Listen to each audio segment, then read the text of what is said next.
உலக பிரசித்தி பெற்ற அண்ணாமலையார் திருக்கோயில்ல திருக்கார்த்திகை தீப திருவிழா கடந்த 4ஆம் தேதி கொடியேற்றத்தோட தொடங்கி அனுதினமும் பஞ்சமூர்த்திகள் பல்வேறு வாகனங்கள்ல எழுந்தருளி 9 நாட்கள் தீப திருவிழா உற்சாகமா கொண்டாடப்பட்டது.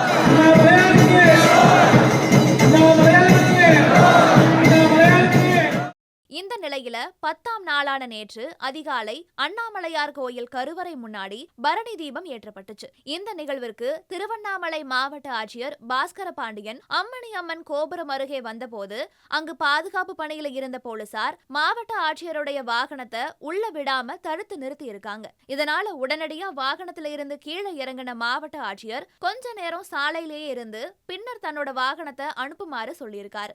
இதை தொடர்ந்து பாதுகாப்பு பணியில இருந்த காவலர்கள் விரைவா சென்று மாவட்ட ஆட்சியருடைய காரை உள்ள வரவழைச்சாங்க.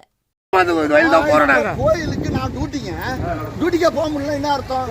ஆள் போறதுக்கு வழி ஆள் கிடையாதுங்க. யார் போறதுக்கு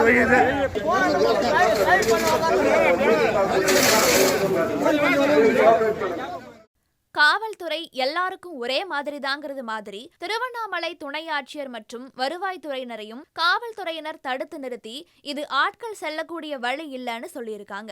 இதனால ஆத்திரமடைஞ்ச துணை ஆட்சியர், நீங்க யாரையாவது சுட்டு தள்ளணும்னா அதுக்கு நான் தான் ஆர்டர் கொடுக்கணும், என்னையே அனுமதிக்க மாட்டீங்களா, ஓவரா ஆடுறீங்கன்னு போலீசார்கிட்ட வாக்குவாதத்துல ஈடுபட்டதால பரபரப்பு ஏற்பட்டுச்சு.